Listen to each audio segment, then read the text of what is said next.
videos. My name is Sean from Adam and Weed, and this is Patrick from Honey Tree Medicinal.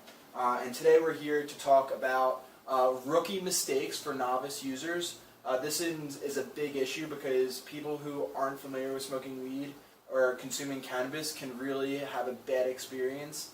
So Patrick, thanks for joining us. If you were to think about like the rookie mistakes that novice users, go and do, what would you say are kind of some of the biggest ones? I'd say it's important to know your medicine and know which strains work for you.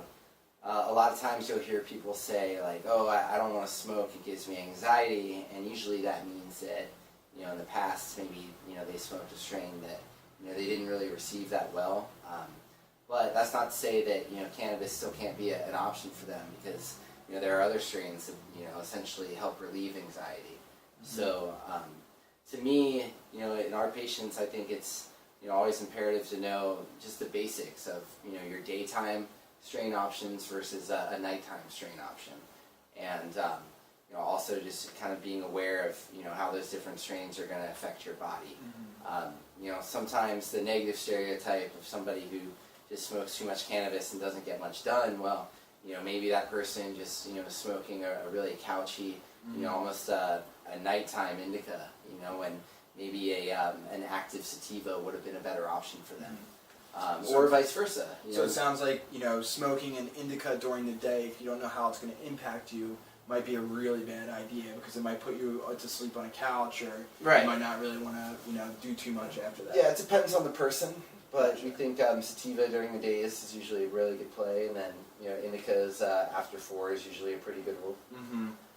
Also, it's important to kind of know your dosing, and you never want to make it a contest about who can smoke the most, and also just to understand that this is really potent medicine, and for me it's I've smoked strains at the wrong time or at the wrong amount that made me want to kind of walk away from cannabis for a little bit. Mm-hmm. and kind of go through a cleanse cycle, mm-hmm. To kind of reset your body and really tee yourself up for that homeostasis that so many people are seeking, because mm-hmm. it really is about a balance when it comes to this medicine.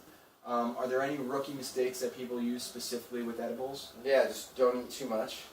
Also, take it slow. Understand if you drink something, it's going to be absorbed out of your body differently than if you just ingest it or eat it. Mm-hmm. Edibles are notoriously one of the few ways you could ever feel too high. So just make sure you start slow, give your body some time to metabolize it and start to feel the effects, and then move forward accordingly. Mm-hmm. And if you ever get a little too lifted, just know that it will pass. Maybe see if you could take a couple drops of a CBD tincture. That should help even you out or bring you back down to earth. And then, just stay hydrated. Gotcha. Good points there. So basically, if you take an edible and the effects haven't really quite hit you yet, don't eat more. Wait, and then see how it impacts you. Sure. And then if you wait 2 hours and it hasn't impacted you, then you can probably up your dose a little bit. Right. Pretty good?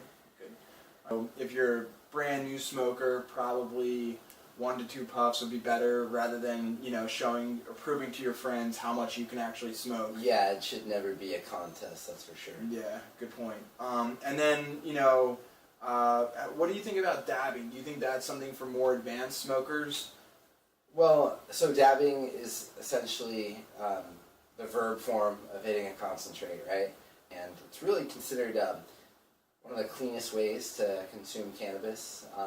You're really just getting the cannabinoid profile and the terpenes, and you're skipping combustion. So there's no burning. You're not taking down joint paper or a blunt wrap with it. It's carcinogenic free, which is great. And also a great way though to maybe get a little too aggressive with the amount that you dose. So again, microdosing is paramount, and as you kind of you move through your walk as a cannabis patient, it's good to kind of see like what works best for you, because mm-hmm. everybody's endocannabinoid receptor sites are going to react differently. Hey guys, thanks for watching, and be sure to subscribe and like to see more films like this one.